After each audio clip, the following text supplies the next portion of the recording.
Joining me in today's video, we're going to take a close look at a power station that I think I'd probably characterize as a budget classic. And this is the FOSSiBOT F2400. And I say classic because despite the fact that this is the first time I've actually gotten my hands on one of these, it's actually been around for at least a couple of years now.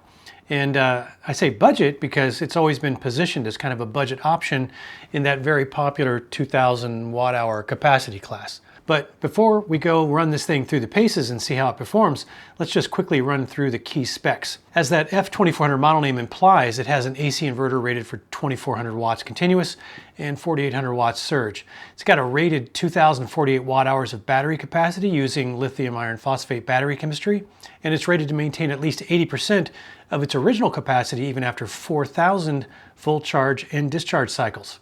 For inputs, you can charge this with up to 1100 watts of AC, which would allow you to fully charge it in somewhere around, I would say, 2 hours. And as you'd expect, it does support solar charging at up to 500 watts with an input voltage range of 12 to 50 volts, which is a reasonable spec for a unit of this size without any kind of battery expansion. And they do actually give you all three of the cables that you would need for those charging methods. And those are storable right here in this cool little cable box, cable compartment at the top. So those all come with it. So that's pretty cool. And I wish more brands would kind of take that design cue from FOSSiBOT on this, because it's kind of a nice touch.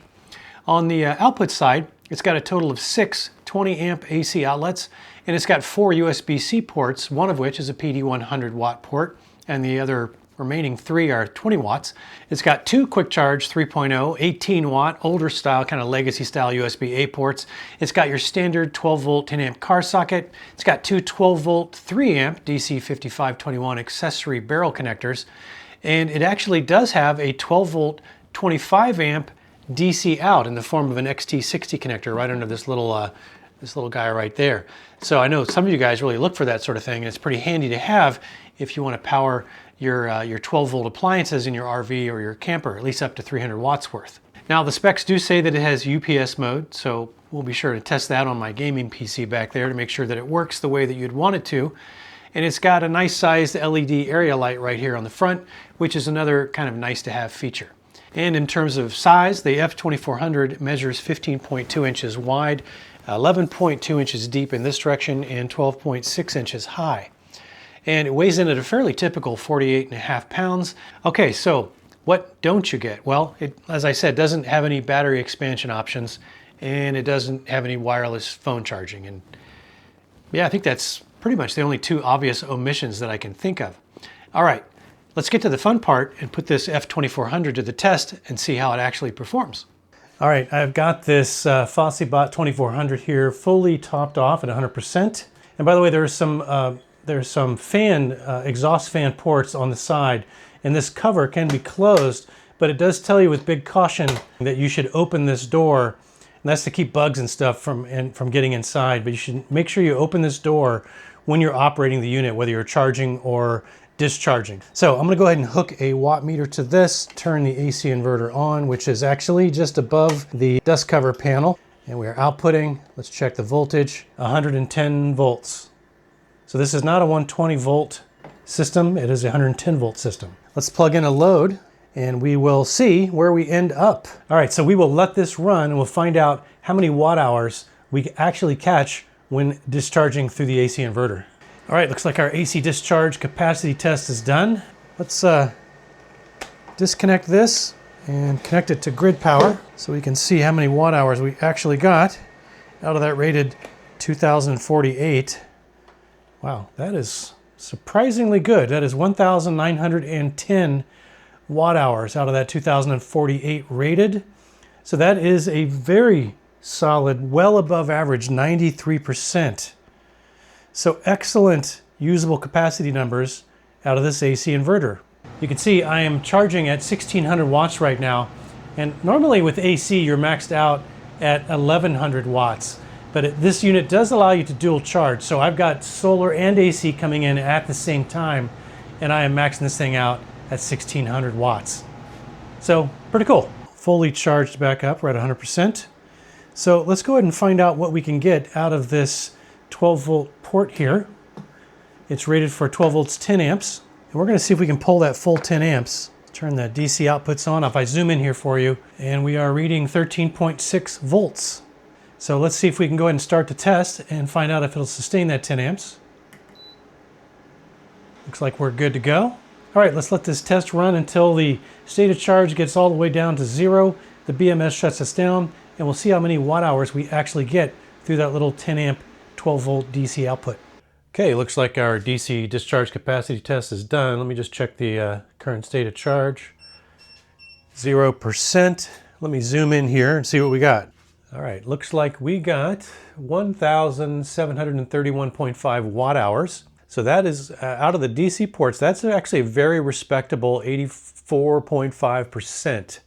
And frankly, it's actually probably a little more than high side average simply because I typically get a little bit lower number closer to the low 80s on these larger capacity power stations because of the discharge time. And as you can see on the display there, a little over 13.5 hours. So very good performance out of the usable capacity on this DC output. All right, let's do a solar test on this F2400. And I do have it fully depleted. You see we're at 0%. So I'm going to go ahead and shut that back off. And if I turn around to the side here for you, you can see down here, we've got the AC charging and the DC or solar MPPT charge controller input right here. And that little graphic says 11.5 to 50 volts. So a maximum of 50 volts, which is very important. Never exceed 50 volt input on this or you will damage that charge controller. And it will cap you because of the amount of current that the charge controller can pull at 500 watts. But that doesn't mean we can't over panel this. In fact, I'm going to put 800 watts on this, and that's perfectly fine as long as I configure that 800 watts in such a way that we are not exceeding that 50 volts. And that is what I've done. I've actually used what's called a 2S2P configuration on 4 200 watt panels, and we'll see if we can get a full 500 watts out of this thing during the course of the middle of the day tomorrow. And what I really want to find out even more than that 500 watts is whether this will wake and charge on its own. So let me go ahead and plug the solar cable into the side. And we may or may not even wake up the unit at this point. Probably not because it's pretty dark outside. So the real test will be, will this begin charging on its own in the morning without me having to interact with it in any way? So we will check back in the morning and find out if that is in fact the case or not.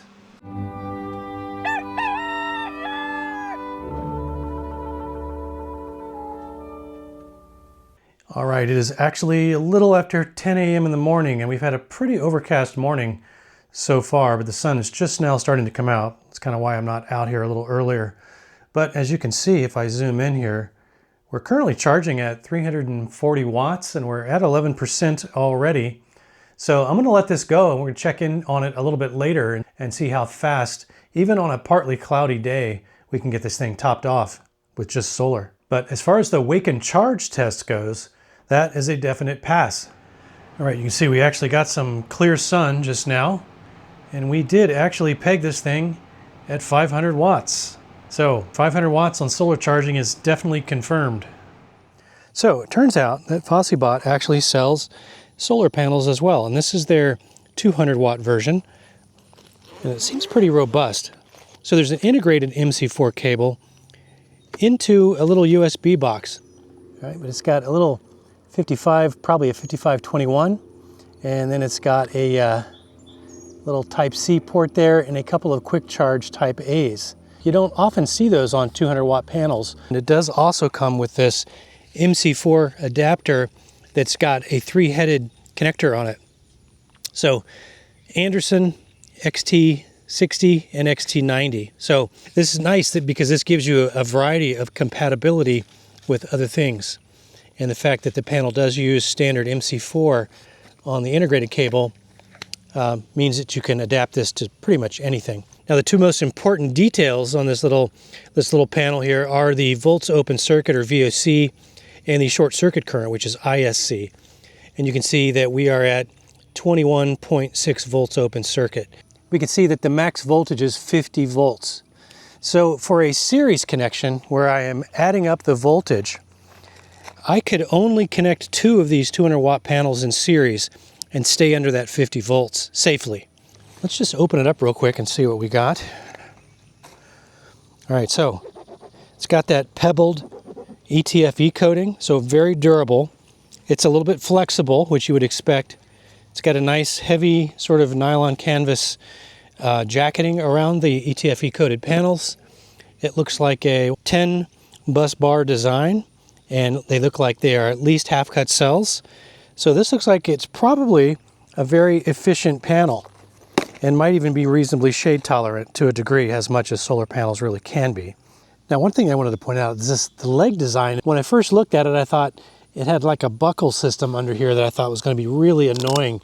But the way it's set up, it just cinches back into place. So there's no like fiddling with the strap to make sure it's under there when the Velcro attaches. This is one of the nicer constructed portable panels that I've seen in a while.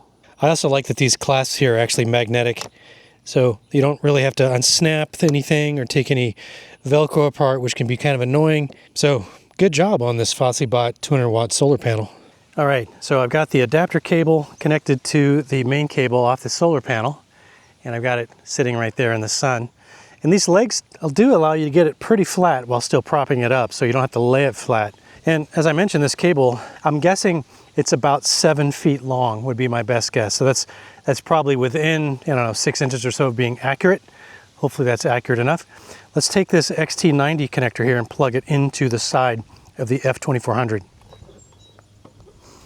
I'm leaving the F2400 on this cart here because I'm probably just going to make sure throughout the day that I kind of move it and keep it out of the sun as much as possible. All right, so I'll check back in a little bit and we're going to see how much we actually can get out of this panel at at prime sun conditions. All right, it is starting to cloud up a bit here. And it looks like, I think the peak that I've seen so far here is 155 watts. That's a little more than 75% of the rated capacity of output of this panel. You can see we're dropping again like a rock because we are in and out of this large white puffy clouds. Okay, so this FOSSiBOT 200 watt panel seems to be very well built and provides quite reasonable output compared to its rated output. So I like the fact that it's got magnetic clasps or magnetic connectors on the handles. It only has 3 legs instead of 4. That makes usually these 200 watt panels like this with the Velcro legs, 4 legs gets to be a little tricky to deploy on these things. ETFE coated, yeah, I think this is a very solid option, especially if you're somebody who likes to keep your brands consistent. So if you buy into the FOSSiBOT ecosystem and you want to stay in the FOSSiBOT ecosystem with the solar panel for that power station, I think you could definitely do well with this particular panel. All right, let's do a load test on this F2400. And as the name implies, it's got a 2400 watt continuous rated AC inverter. And we're going to monitor the noise level through with my decibel meter here. And once we get it going close to that 2400 mark, as close as we can get it, we're going to start the timer and see if it'll run a full 10 minutes. Now at 1000 watts, I can see already we've actually dropped from 110 volts to 108.7. And that is getting very close to the low end threshold of what's acceptable for output voltage. But let's go ahead and see if we can crank this up, put this under something very close to 2400 watts and see if it'll run for 10 full minutes. All right, 2367, that's probably about as close as we're gonna get it. Let's go ahead and start the timer.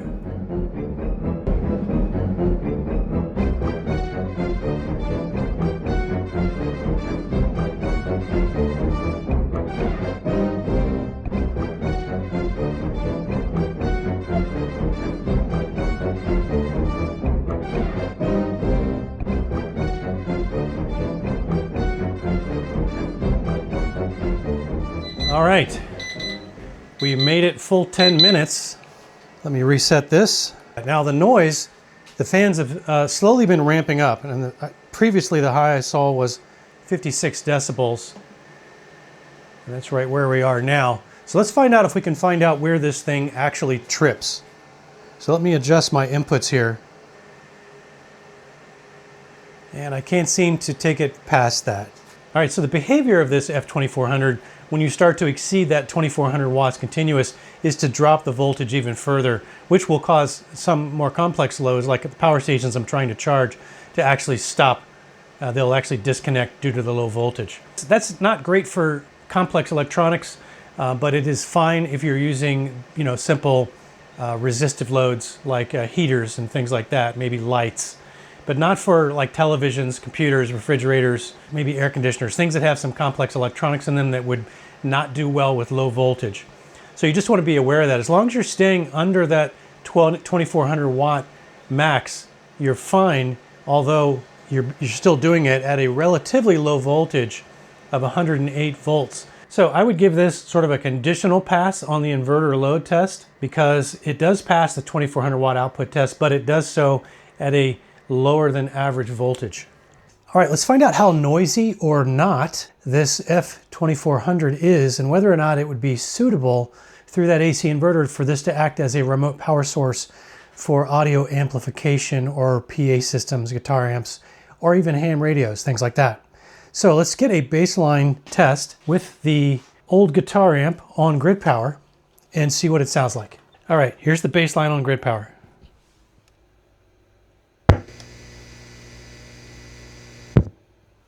All right, not too bad. Now let me switch it over to the AC inverter on the F2400 and let's see if there's a difference. All right, got the AC inverter on. Let's repeat the test.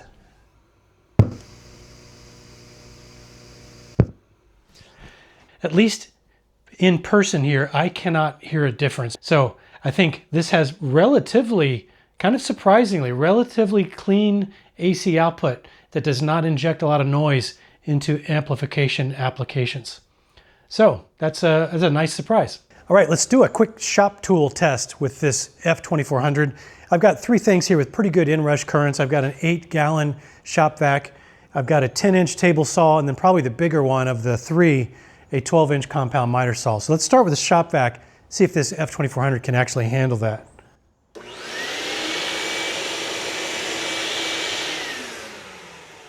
All right, no problem with the shop vac. Let's try the 10-inch table saw.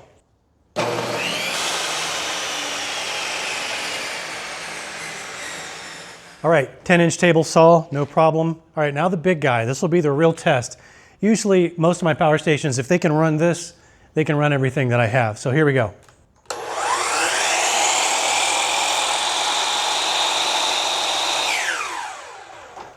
So no problem. So if one of your common use cases that you have in mind for a power station is to be able to run shop tools, then this thing will probably get the job done for you. All right, let's do a UPS test on this guy. I've got this dialed in to its maximum of 1100 watts. And by the way, since the max AC input is 1100 watts, that's the maximum amount of load you can have on this to have it actually switch over. I think the PC is actually putting a load with the monitor of maybe close to 500 watts. So let's simulate a power outage and see if my PC is rebooted or shut down. Make sure this thing is fast enough to keep the PC from actually shutting off. I've got the PC and the monitor and everything plugged in over here through a surge strip on the AC inverter, and then I've got grid power coming in over here on the left side. So keep your eye on the display. I'm going to zoom in a little bit and we're going to keep the display up so you can still see what's going on over here. And then I will pull the power in 3, 2, 1. All right, so no input power. Game stayed up and running, no problem there. Notice we're now showing a 438 watt output, which is what the PC is drawing.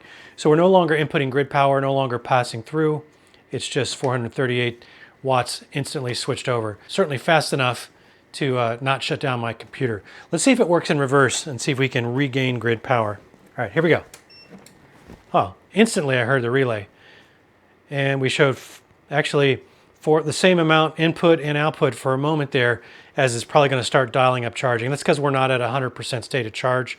So it is trying to take some of the excess grid power and put that to the battery for charging. So yeah, clearly the UPS mode does work on this unit, and it does work fast enough, at least for my gaming PC. Okay, so let's recap. So the current discount price on this, that $649 price, I think is pretty compelling considering all the features that this unit does come with. But I think obviously it's also worth acknowledging that if you're someone who feels strongly about 120 volt inverter output, then this unit is probably not going to end up on your short list, since it does fall into that 110 volt down to around maybe 108 volt under load range, which is still just barely within that ANSI C84.1 standard for acceptable utilization voltage. And definitely also keep in mind that if you do surge past that 2400 watt threshold, it will drop the voltage even further below 108 volts, which I think you really would only want to do with simple resistive loads like heaters and lights. Now, I think I'd also add that while those little hinged fan covers here on the side might provide a little extra protection from bugs and weather, I'm just not 100% on board with that design, since I think it's pretty easy to forget and leave these things closed when you're charging or discharging, and that will cause the unit to run pretty hot. And I'd imagine that might even potentially trip the over temp protection. But those couple of details aside, I think there is a lot to like about the F2400, and I do appreciate the convenience of the variable speed charging dial that's right up here. That's kind of cool. I appreciate that it has that built-in cable compartment on the top, and I like the fact that it's got the 12 volt 25 amp XT60 output connector on it. And I was impressed with how well it performed in both the AC and the DC usable capacity tests. I think we would agree that those are definitely standout numbers there. And then it also performed well in the AC inverter output noise test with that guitar amp, especially since I think it seems like lately probably half the units that I've tested have either failed that test outright or just barely passed. And before I forget to mention it, I did also do a no-load draw test on the AC inverter on this thing, and it seems to consume about 1.5% of its overall stated charge per hour that you leave that inverter on. And I think that equates to just under 30 watts continuous.